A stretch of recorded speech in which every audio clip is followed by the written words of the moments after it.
rise to the pledge. Pledge allegiance to the flag of the United States of America and to the republic for which it stands, one nation, under God, indivisible, with liberty and justice for all. Please call the roll. Councilmember Irby? Here. Councilmember Page? Here. Councilmember Wassinger? Here. Councilmember Gray? Present. Councilmember Dolan? Here. Councilmember Trakas? Present. Councilmember Harder? Mr. Chair, we have a quorum. I move for approval of the journal of the meeting of January 23rd, 2018. Second. All in favor? Aye. Opposed? Motion carries. Journal is approved. We have no bid openings, so we'll move to communications. Mr. Chair, there are no tax compromises this evening, so we'll move to zoning matters. Under zoning matters, item number 1, 6th District. Receive, file, and the county councilor be directed to prepare the appropriate legislation, please. So ordered. Moving on to road and bridge matters, Mr. Chair, item number 1, 6th District. Receive, file, plans, specifications, and detailed estimate of cost be approved, and the Director of Procurement be authorized to advertise for bids as recommended, and a copy of this report be sent to the interested parties. Second. All in favor? Aye. Opposed? Motion carries. Moving on to other communications, Mr. Chair, item number 1. Receive, file, the county councilor be directed to prepare the appropriate legislation. Say motion for item number 2. Item number 3. Receive and file, and that will be the order. Item number 4, 5th District. Receive, file, and the deposit agreement be approved as recommended. Second. All in favor? Aye. Opposed? Motion carries. Item number 5, 3rd District. Receive, file, and the county councilor be directed to prepare the appropriate legislation. So ordered. Item number 6, 6th District. Receive, file, and the change of owner be approved as requested. Second. All in favor? Aye. Opposed? Motion carries. Item number 7, 6th District. Receive, file, and the change of owner be approved as requested. Second. All in favor? Aye. Opposed? Motion carries. Item number 8, 6th District. Same motion, Mr. Chair. Second. All in favor? Aye. Opposed? Motion carries. Please read the add-ons. Item number 1. Receive and file, and that will be the order. Item number 2, 1st District.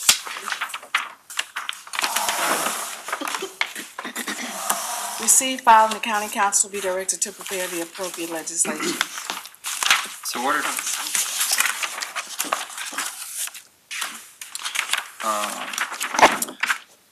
Report of the county executive. No report. Report of special committees. Please hold on the order of business. So ordered. Public forum. We have 12 speakers this evening, Mr. Chair. Thank you. When your name is called, please come to the podium and give your name and address for the record. And please try to keep your comments to 3 minutes. First speaker this evening is Aaron Gonzalez.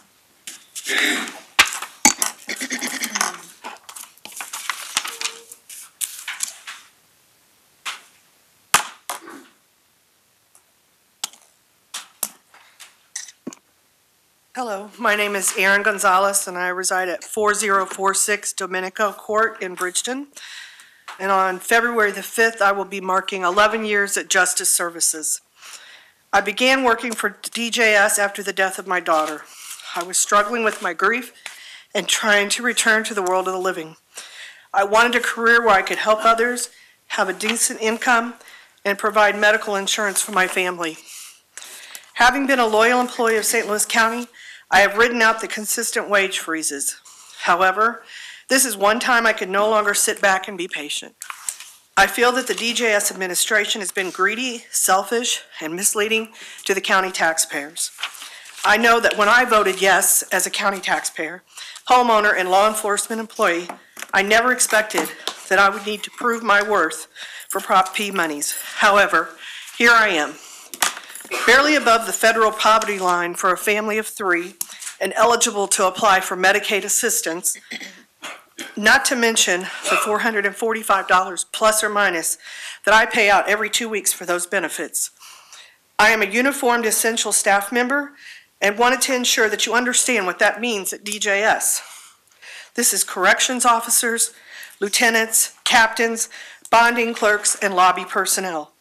We must remain in the building during emergencies to ensure that the public and our clientele are placed in a safe and secure environment should a fire drill, fire alarm, threatening weather, and/or a bomb threat occur.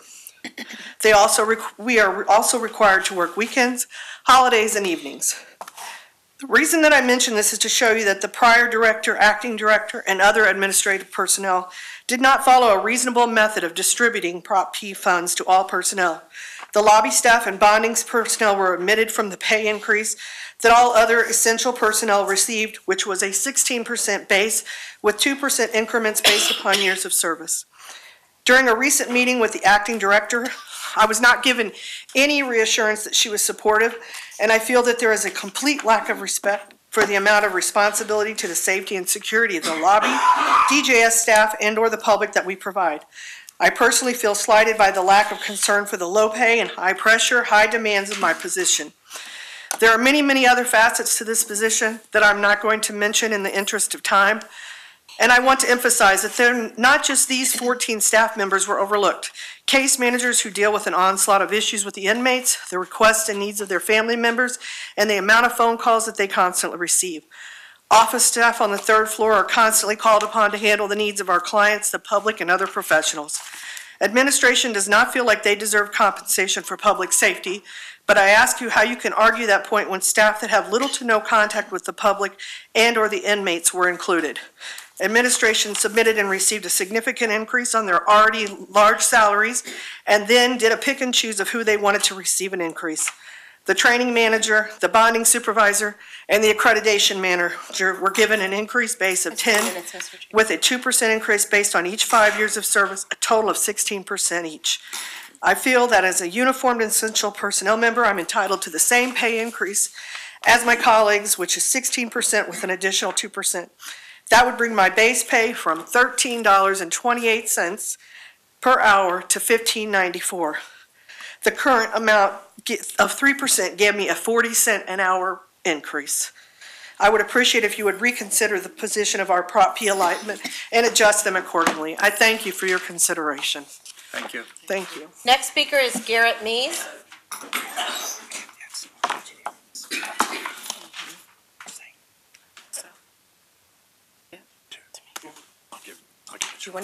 If you want giving this to me, if you want to give them out to the council members, thank you.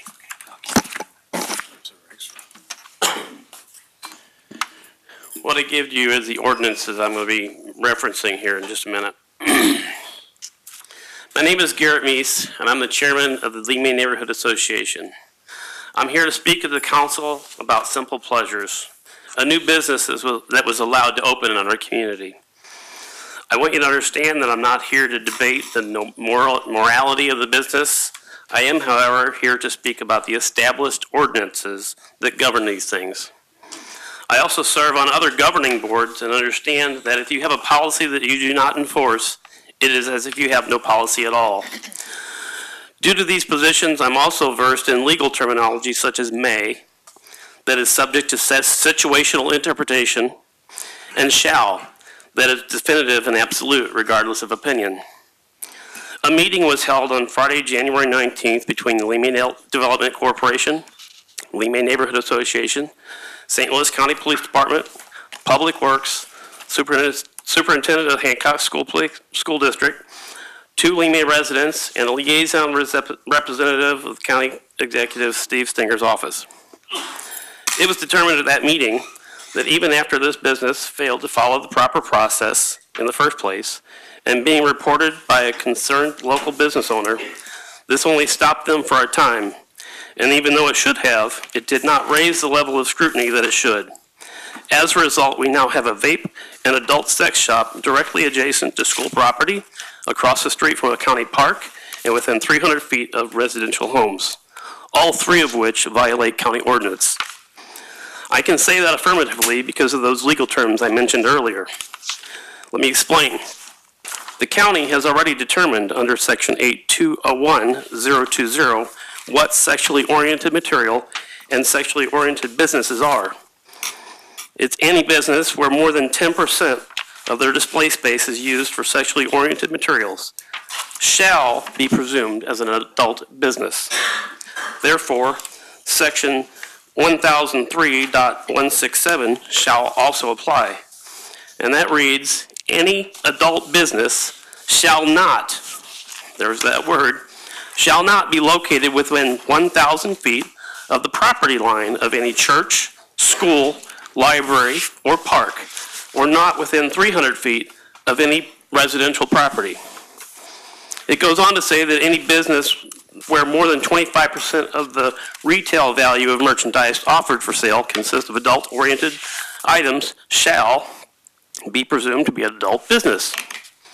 Now, it seems that there are some that are trying to say that the 10% display and the 25% valuation conflict with each other because hookah has a greater valuation than an adult novelty. So they get a pass. Well, not so much, because this brings me to my next point. That's 3 minutes, Mr. Chair. Garrett, can you wrap up your comments? Your time is expired. 30 seconds? Okay. Okay. Tobacco products of all nature and their components therein is also prohibited from being sold around school property. We have confirmed that our school district does comply with the ordinance, and these both businesses on either aspect of their operation is in complete violation of the county ordinances. I'm requesting that they be revoked, or is this a standard that you're setting for the remainder of the development in this community, yours included? Who have you spoken to about a request for revoking the business license? I'm speaking to you. Have you spoken to anyone else about it? Yes, it's been, Okay. I know that it's before the council in some form, fashion, or another. Okay. All right. Thank you. Next speaker is Kylie Reed.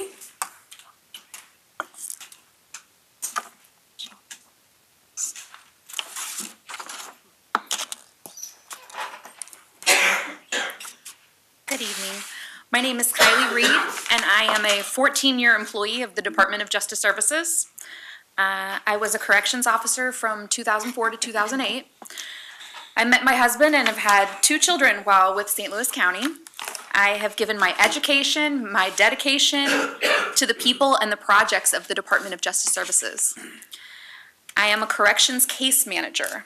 My office is in the basement of the jail, and my position is a promotion from both a CO1 and a CO2, a lieutenant, and it also requires a bachelor's degree. Case managers are required to fill in place of officers during emergency situations, and many of my coworkers work overtime in CO positions. One is working overtime in the jail right now. She worked with me all day. Now she's working overtime as a corrections officer. So like corrections officers, I supervise a housing unit of inmates and have direct contact with them daily. Unlike a corrections officer, my unit, 9C in the same jail computer system that manages inmates, my unit, 9C, is actually outside the jail. I supervise inmates that are released to the community with electronic home detention and GPS equipment, inmates with violent crimes like murder, robbery, domestic assault, sex offenses against children. I am responsible for the movement of charged and convicted killers, thieves, and rapists within the streets of St. Louis. If that's not public safety, I don't know what is. The council has asked our director why only 3% was suggested for these case managers, and I have not heard a legitimate explanation. And please also know that we did schedule a meeting with the director, and we're told that we would be lucky to be getting 3%. I'm requesting that corrections case managers be reclassified to the correct promotional level above a CO2, and that we receive the same increase that the administrators negotiated for themselves, 10% plus 2% for every 5 years of service for a maximum up to 16% per employee.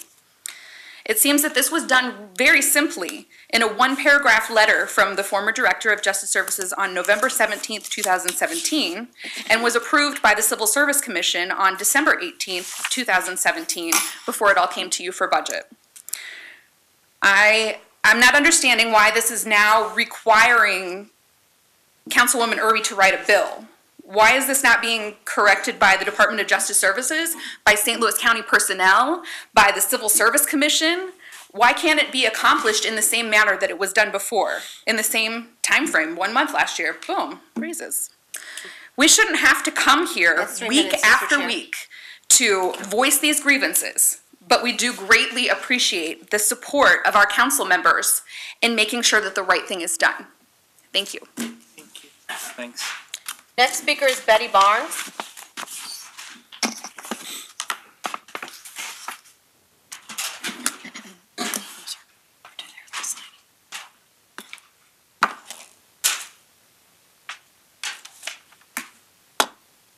Thank you for allowing me to speak again. Thank you again for allowing me to speak again. I'm going to start off by telling you a personal story about myself. My name is Betty Barnes, and I'm a Community Corrections Case Manager Supervisor. I've been working for the department for 23 years. I've served, out of those 23 years, 17 of them were in custody. I think I shared it with you before. I started my career back in 1995 as a correction officer. I had a high school diploma along with some college credit. In 2002, I was promoted to a lieutenant.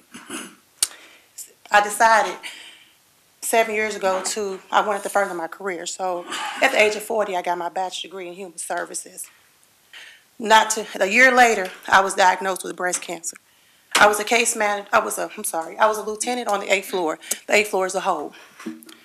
During that time that I was promoted to a case manager, I had one goal in mind. During that time as a lieutenant, I had one goal in mind, was to be a case manager. I received my degree a year ago, so I decided I wasn't going to let this diagnosis hold me back. So I got my surgery. When my body healed, I slapped on the scarf. I went back to full duty. I remember for 6 straight weeks, I would leave the county jail at 2:30 as a lieutenant, go to radiation in St. Luke's, sit there, get my radiation, come back to work next day.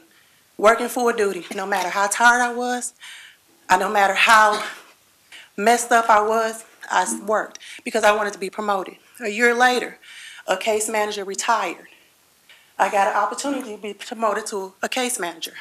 During the interview, I don't remember the question that I was asked, but I remember the answer I gave. And I shared my story, the story I'm telling you now. I was promoted. Like myself, a lot of these case managers, they have similar stories. They all worked hard, dedicated to be promoted to a case manager. From a lieutenant, we all worked hard. And you had to have more than a bachelor's degree to get promoted. You had to have good attendance, work hard, be dedicated. That's what I saw, so that's what I wanted, and that's what I did. I'm sorry. This is very emotional, it's very hard for us, because it's really a slap in the face to now, after all the hard work, to be saying we're equal to a correction officer. So everything that we worked hard for, we was pushed back. Since then, I'm the one who brought you guys the definition of public safety. And since then, I've been researching public safety. And if you look at correction officers in most every state, their case managers are considered part of public safety. Their jobs listed for Indiana, that's under the Department of Justice, under their Department of Safety. In Maryland, they list under their organizational chart, case manager is listed under their security department. That's 3 minutes, Mr. Chair. Okay. I'm sorry, let me sum it up. And if you look in St. Charles, they're called community corrections, they're called correctional case managers. They all make more than us. If you look at, and one other thing that I found that I like to share, in none of those scenarios, in none of those states, is a case manager and a correction officer equal. It's always a promotion. They're all ranked higher than the correction officer like we used to be. For 20 years, we've been getting promoted to Prop P to change and stop us from getting promoted. It stopped it from being a promotion for us, but it's always been and always have been a promotion for 20 years. So we just like you guys, like all our partners and everybody who's talking today, to reconsider us. You know, I'm sick of hearing myself. I know you guys sick of us. Believe it or not, we're sick of it. But we would like you to consider us. Thank you. Thanks, Betty. I would encourage you to keep up the work. We don't get tired of hearing from you. Next speaker is Dean Brummer.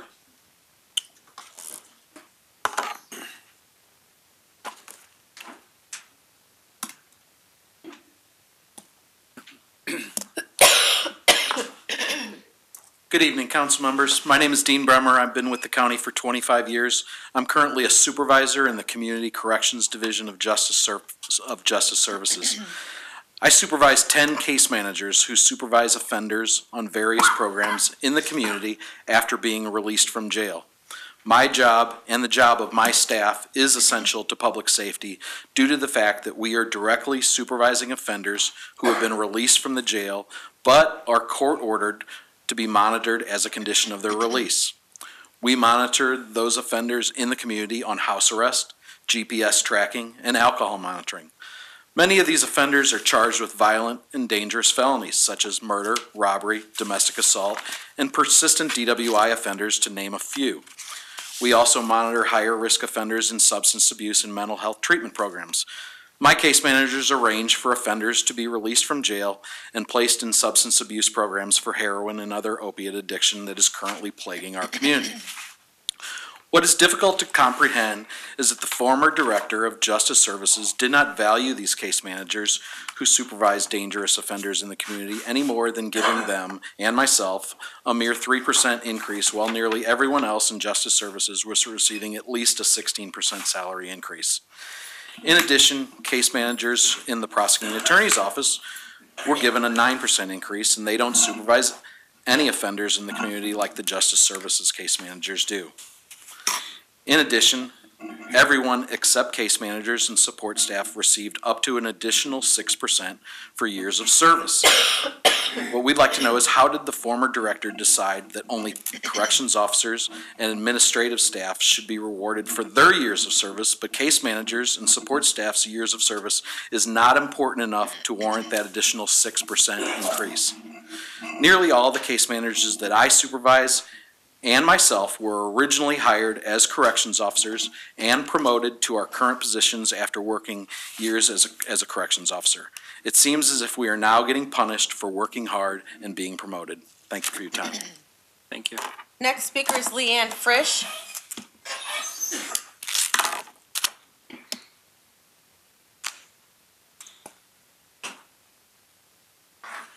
Good evening. My name is Leanne Fritsch. I live at 730 Leland in University City. I'm speaking as a St. Louis County taxpayer and your constituent. I was very surprised to see County Executive Stinger visiting St. Louis County Animal Control when I was volunteering there last week. To my knowledge, that is only the second time he has stepped foot into the shelter since becoming county executive, despite numerous requests by concerned citizens for him to take a more active role in improving conditions there over the years. It is great the facility is getting some media coverage and exposure. Too many people do not realize the facility even exists. We all want lower euthanasia numbers, and the credit for such belongs to our amazing rescue community. And a big shout out to employee Mary Ann, who has worked tirelessly to get animals out of there alive. The news story last week, however, left viewers with the impression that animals are being kept comfortable there, but there are simply not enough staff there to do that. Since September 1st, 13 employees have left. None of these employees were fired. They all quit or were told they could not return on light duty. The new director has done away with light duty, which I don't believe is legal, and I'm asking the county to look into. There are 15 kennel specialist positions, and at least half are vacant. Many of the dogs are not getting out of their cages even once in a 24-hour or longer period, and numerous dogs are left in feces and urine-soaked cages for hours on end. I have witnessed this myself when I go in to volunteer. Cats are also not getting enough socialization, and litter boxes are often not cleaned in a timely manner. And these are just the animals volunteers are allowed to see. There are rooms that are off limits to volunteers and dozens of animals we never see, despite County Executive Stinger telling us during a March 2015 press conference that volunteers would have access to all areas and animals in the back. Previously, 2 vets and 2 vet techs were on staff, and now there is only 1 vet tech. In a meeting I attended with the new director, Jeff Wagner, Glenn Powers, Katrina Utz, in September, it was stated vets were being interviewed on October 12th. It is almost 4 months later and no vet has been hired. Why? The reason I'm being told is there is a vet shortage in St. Louis. However, I and several others have contacted local vet offices and have been told they are not having trouble finding vets. This afternoon, I called both the Missouri Vet Board and the Missouri Vet Association to ask if there was a vet shortage in St. Louis, and both told me they had not heard anything about one.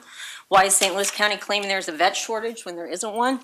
Vet services are currently being contracted out, and ACOs are spending time transporting animals to the contract vet rather than investigate cruelty complaints. ACOs are also being used to clean kennels. ACOs should be performing their regular duties, and temporary employees should be hired to clean kennels. Not a very efficient way to run a department.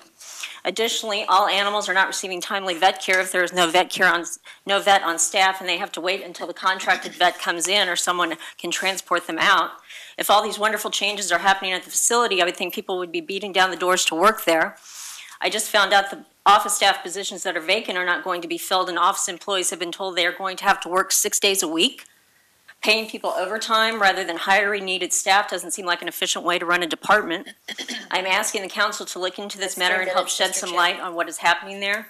More transparency is needed. An independent audit by a shelter management company should be completed. It's hard to see how these youth numbers have dropped so dramatically in such a short amount of time unless we're just filling up with animals we don't have the staff to care for. Thank you. Thank you. Next speaker is Ann Cashel.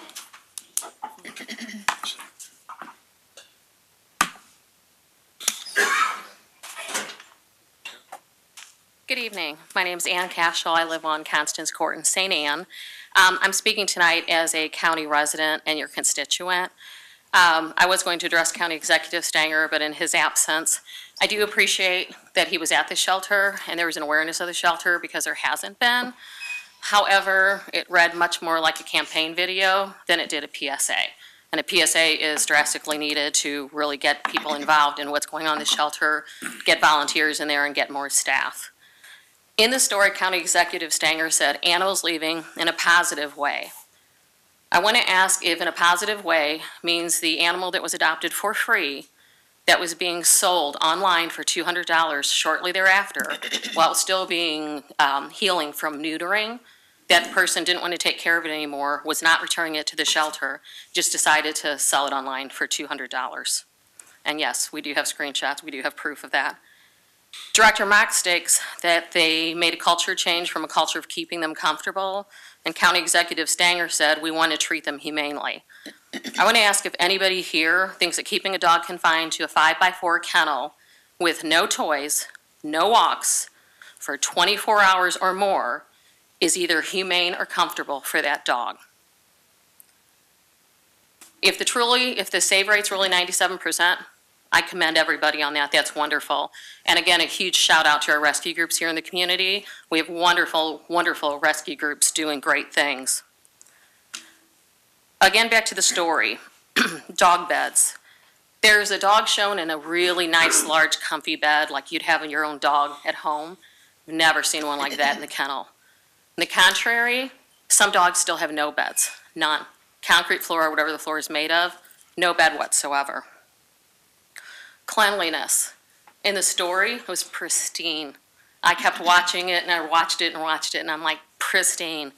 No feces anywhere, no dirty kennels. That's really not what's happening.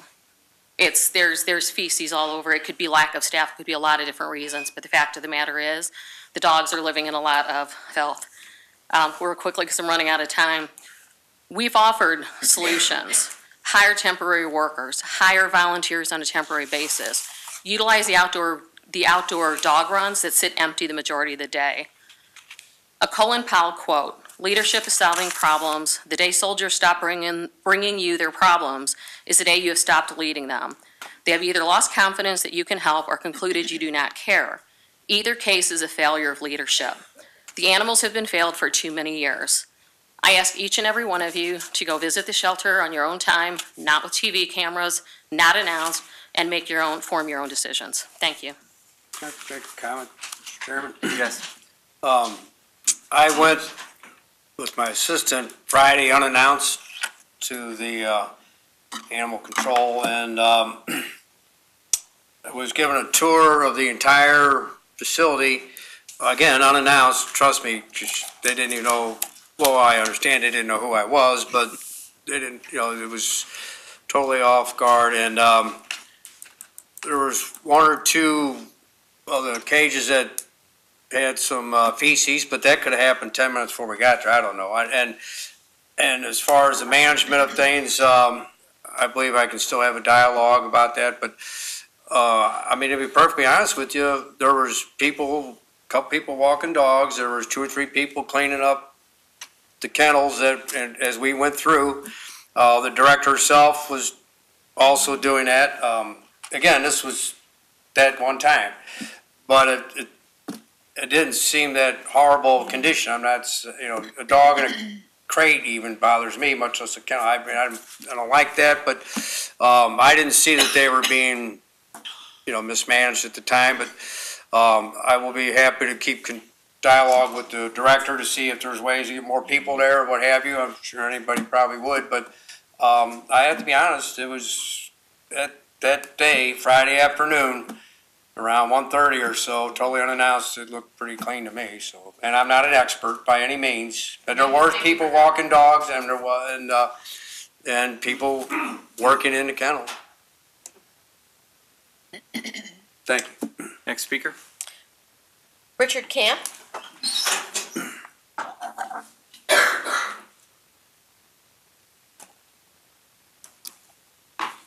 I'm Richard Camp. I live at 1490 Wilton Lane and lived there for some 40-plus years. I'm also the founder of the Carroll House Quick Fix Pet Clinic down at 1218 South Jefferson that has done 58,000 spay neuters in the last 5.5 years, and we feel we're responsible for the decline in the intake of the city and the county shelters. Now, I'm going to give you 4 reasons why Beth Vasco Mock should not be given the position of permanent AC director. She's not licensed in any state in the union or in the state of Missouri.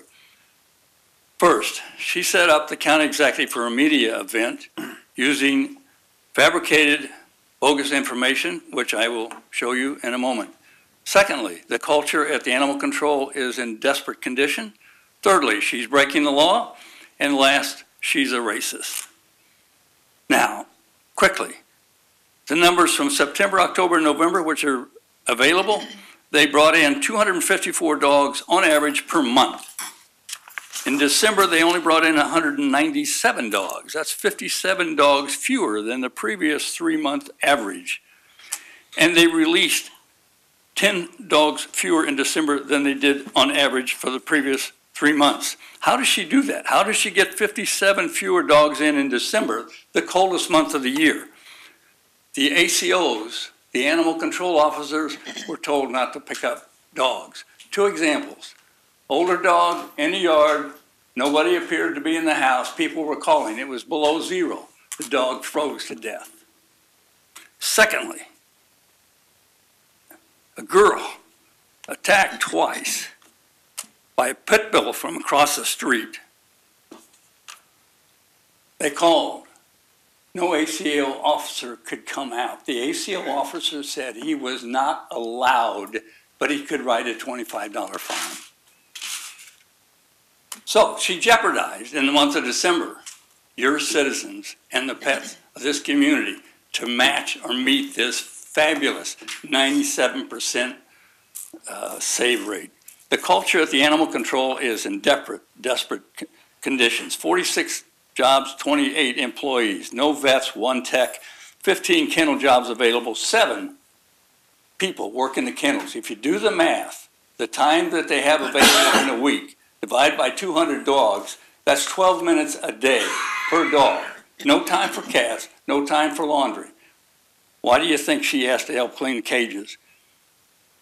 Breaking the law. A family brings a dog to get it euthanized to animal control. They bring it there to get it euthanized at animal control. They sign the papers.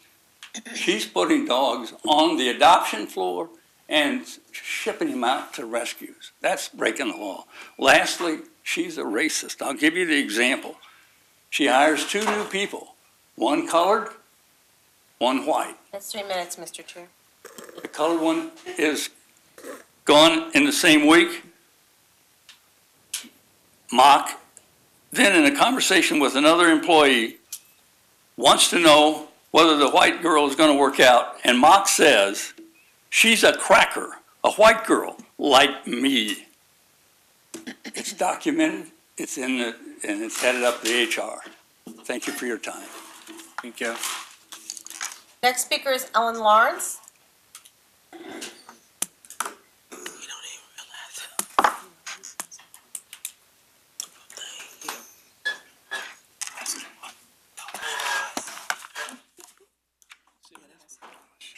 Ellen Lawrence, 501 North Mosley Road, Creve Coeur, Missouri.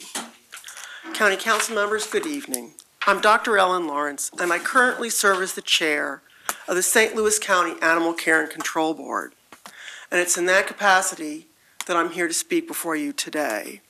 And as you've heard, there's been a spate of negative information about the shelter, and I'd like to clarify the situation with some facts. Since Dr. Vesco-Mock joined us in September of 2017, our euthanasia rate has plummeted. This decrease in euthanasia rate, which was a major goal of the shelter and of the board, points to the progress being made. In September 2016, the shelter's overall euthanasia rate was 38%. In September 2017, it dropped to 20%. By the end of December 2017, the rate had dropped further to 8%. This is a remarkable achievement in a 4-month period. This fact by itself should be cause for celebration. However, Dr. Vesco-Mock is also in the process of identifying and replacing outdated historical standard operating procedures and replacing them with state-of-the-art protocols. This takes time. It's not like flipping a switch. And for some people, change is very difficult.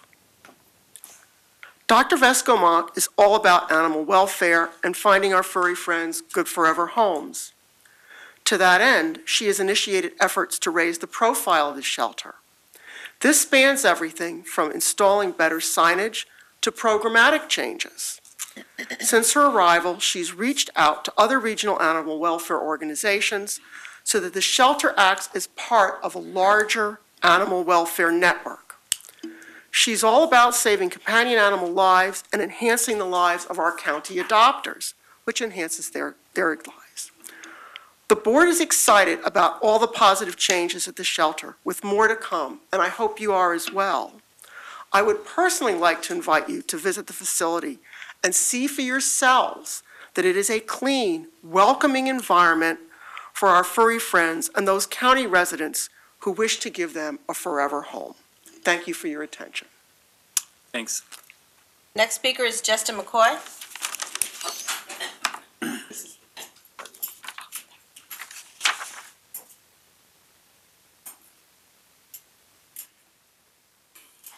Hello, my name is Justin McCoy. I live at 7912 New Hampshire Avenue in Afton, 63123.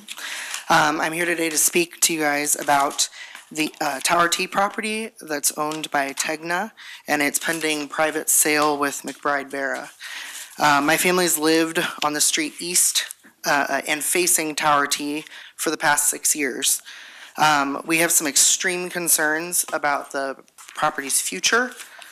One of our largest concerns that both my family have and many of our neighbors in that neighborhood have is an increase of traffic on Hickey Road. We regularly have to dodge speeding cars when we're walking across it, regularly have to floor it out of the neighborhood just to get out onto the road because people are speeding excessively, and we regularly have to wait in many lines of traffic at Hickey and Valcourt, which is right down by the train tracks. So that's just a huge concern about that pending sale. A second concern is our small school district, the Afton School District, and the potential strain and increased class sizes that a residential development for that property would have. We already have maxed out class sizes, and we don't have any more space in the schools to add additional classrooms for the incoming students if that was a residential development. Lastly, as a landscape designer and a horticulturist for a living, I'm very concerned about increasing impermeable surface area of the property and potential flooding / stormwater runoff in our neighborhood. We have a 70-year-old sewer system in our neighborhood, and a lot of us sit down at the bottom of the hill from the Tower T property, and so we're extremely concerned if that becomes a residential development and there's many roofs and many driveways and roads that all that stormwater is not going to be retained by the retention basins and instead will overflow into our neighborhood. I would encourage all of you to set aside the interest of big corporations and consider all of the potential negative effects that residential development on that property would have for our roads and our commute, our school district / children's education, and the environment and sewage systems when rezoning the property comes to the table in the future. Thank you. Next speaker is Floyd Blackwell.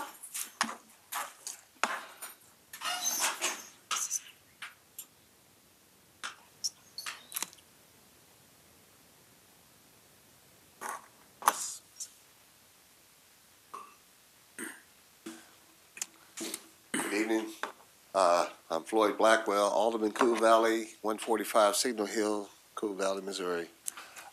First, I'd like to say that I do stand with the people working in jail. You deserve a raise like everybody else does. And I also like to say that I love animals. I like animals. I do. But I want to say that I love people. And I'm looking at the corridor 170 going down 170 Airport Road where it turns into Chambers and all the way down to Moline Acres and Castle Point area. There's been 8 murders in that corridor in the last year. And while you are working on your budget, I want to know, are you putting anything more in there for mental health?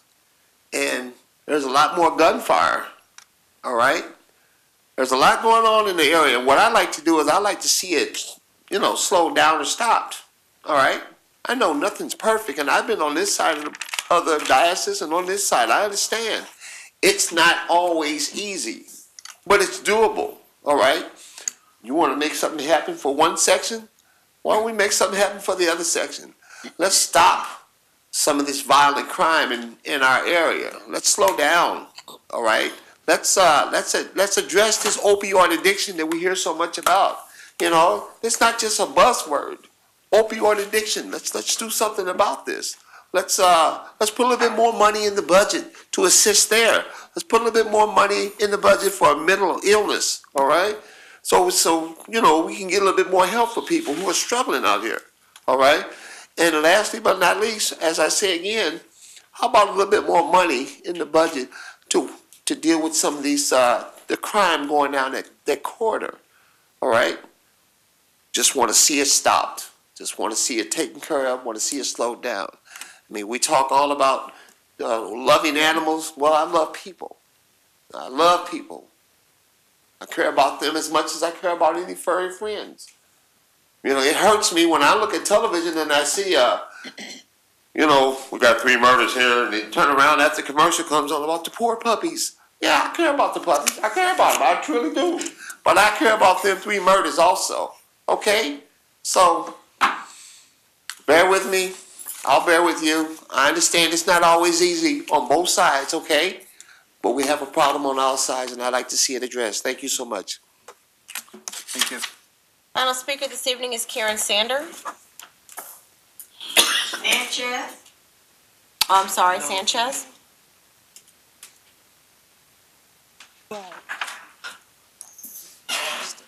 Hello, how are you all?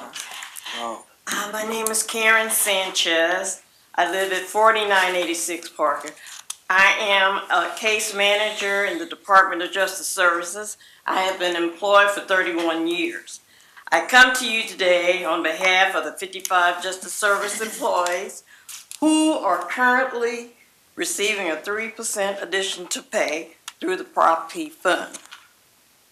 We are a professional, hard-working group without whom many of the operations within the jail, which are taken for granted, would not function. A few of these functions are administrative support, hiring process, payroll, equipment, supplies, and technical programs. It is a demoralizing to us to know that other employees with the exact same job titles in other county departments, which are receiving property funds, are given considerably higher additions to pay.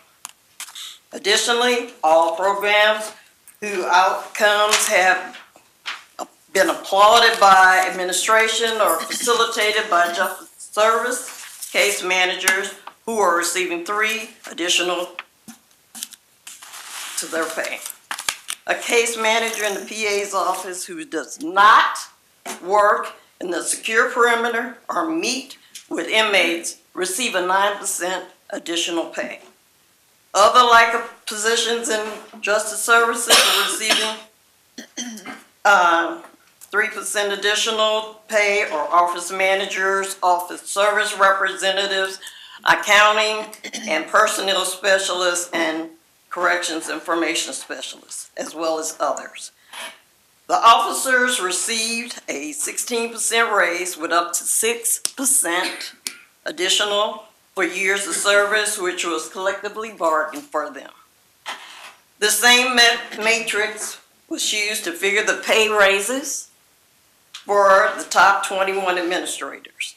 The administrators received a 10% raise with up to 6% additional for years of service. Years of service was not a consideration for us employees who are receiving the 3% pay. Why are our years of service not valued like everyone else's in our department? And why are there so many disparities? We recognize our administrators did not go to bat for us, and many of us, 55 employees, have been over to speak in front of the council, and we appreciate that. Please tell me. It's 3 minutes, Mr. Chair. Okay. Please tell me and this group what our next step is, and can you help us? Thank you. Thanks. No more speakers, Mr. Chair. This concludes our public forum. And Mr. Chair, the record of the meeting will reflect that Councilman Harder joined the meeting at the beginning of public forum. Thank you. This concludes our public forum. We'll proceed with introduction of the bills. Bill number 16, introduced by Councilmember Page, an ordinance authorizing the county executive to accept a grant from the Deaconess Foundation of up to $62,188, appropriating the same for support of the pediatric outreach program, authorizing the county executive to execute necessary documents. Mr. Chair, that is all the bills. Thank you. Mr. Chair, before we proceed, as is noted on the agenda, I had anticipated introducing a bill tonight concerning dealing with Sunshine Act violations. Mr. Chairman, transparency for citizens is critical in making government accountable. The Missouri Attorney General's Office lawsuit against St. Louis County for repeated failures to comply with the state law is embarrassing. The fact that taxpayers have to pay to defend this clear incompetence and likely pay significant fines is outrageous. To address this failure, I've been working with the County Counselor's Office to assist me in drafting legislation.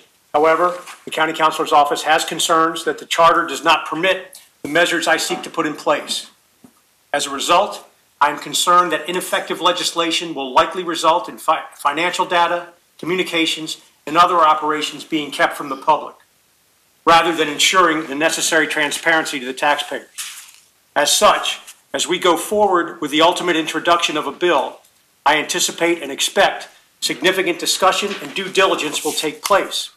This may well include seeking advice from independent counsel to assess perceived charter restrictions and assistance in revising proposed legislation.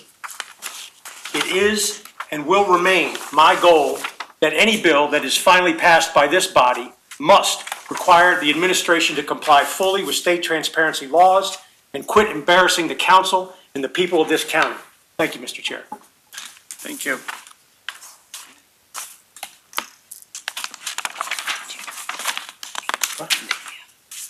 Mr. Faction. Bill number 305, introduced by Councilmember Harder. Please hold Bill 305.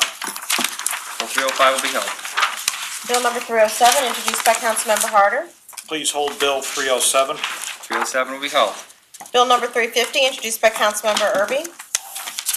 Please hold Bill 350, and I'd also like to make an announcement that tomorrow at 4:30, we're having a town hall here in the chambers regarding the minority participation legislation. I'm sorry, Mr. Chair, could we ask Councilwoman Erby to state the time again for that meeting? Tomorrow at 4:30. That's correct. 4:30? Yeah. It says 4. 4? It says 4? No, I think it's 4:30. Right, Jackie? Yeah. But if the notice went out. So there'll be a public forum tomorrow, 4:30 in the council chambers on minority participation on bill number 350. And the bill will be held. Bill number 2, introduced by Councilmember Page. Move to hold bill number 2 and bill number 2 is held. Bill number 9, introduced by Councilmember Page.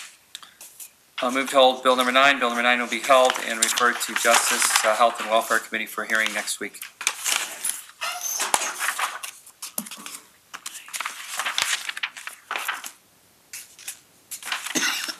Sorry, Mr. Chair. Bill number 11, introduced by Councilmember Page. Move to hold bill number 11 and bill number 11 will be held. Bill number 12, introduced by Councilmember Page. Move to hold bill number 12. Bill number 12 will be held and will be referred to Justice, Health and Welfare Committee next week.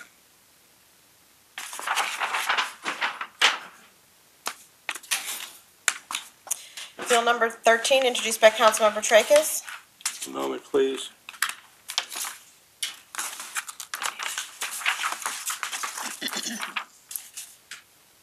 I'll move to perfect bill number 13. Second. All in favor? Aye. Opposed? Motion carries. Bill number 13 is perfected. Bill number 14, introduced by Councilmember TRAKAS. Move to perfect bill number 14. Second. All in favor? Aye. Opposed? Motion carries. Bill number 14 is perfected. Bill number 15, introduced by Councilmember TRAKAS. Move to perfect bill number 15, please. Second. All in favor? Aye. Opposed? Motion carries. Bill number 15 is perfected. Final passage. Bill number 353, introduced by Councilmember Page. Hold bill number 315. 315 is held. Moving on to resolutions, Mr. Chair, we have 6 this evening. Resolution number 1, introduced by Councilmember Erby. I move for adoption of resolution number 1. Second. Second. Roll call. Councilmember Erby? Aye. Councilmember Page? Aye. Councilmember Wassinger? Aye. Councilmember Gray? Aye. Councilmember Dolan? Aye. Councilmember Tracus? Aye. Councilmember Harder? Aye. Mr. Chair, on resolution number 1, there are 7 ayes. Resolution number 1 is adopted. Resolutions number 2 through 5, introduced by Councilmember Wassinger. I move to adopt resolutions 2 through 5. They're honorary resolutions for the Kirkwood Chamber of Commerce Annual Awards Gala. Second. Roll call. Councilmember Erby?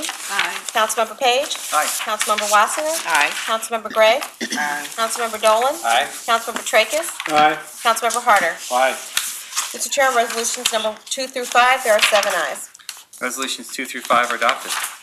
Resolution number 6, introduced by Council Members Walton, Gray, and Erby.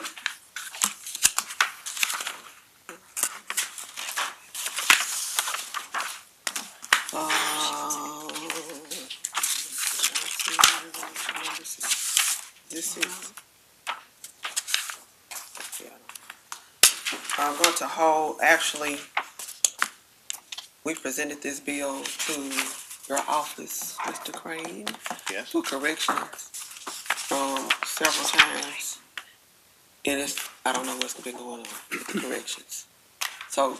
This is the bill that you asked, or the resolution that we finished up and ready for adoption. It's still not corrected, so I don't know. Well, we I'm got just letting you know. an email from your office today to put it in. I'm not sure that we got any subsequent emails that there were corrections to. Do you want to hold it? Yes, we're gonna have to hold it, but I just want the council to know, I've been trying to get it corrected for the past week. So it's not that I'm just holding it. Also, I am considering, making it an ordinance instead of a resolution. So you know that as well. So I will have a hearing on this bill. Okay. We'll hold resolution number 6, and if you want to have a hearing, let me know, and we'll schedule that next week. Moving on to unfinished business, Mr. Chair, item number 1. Hold on the order of business, same motion through item number 3, and that will be the order. Item number 4. Receive, file, and the county council be directed to prepare the appropriate legislation.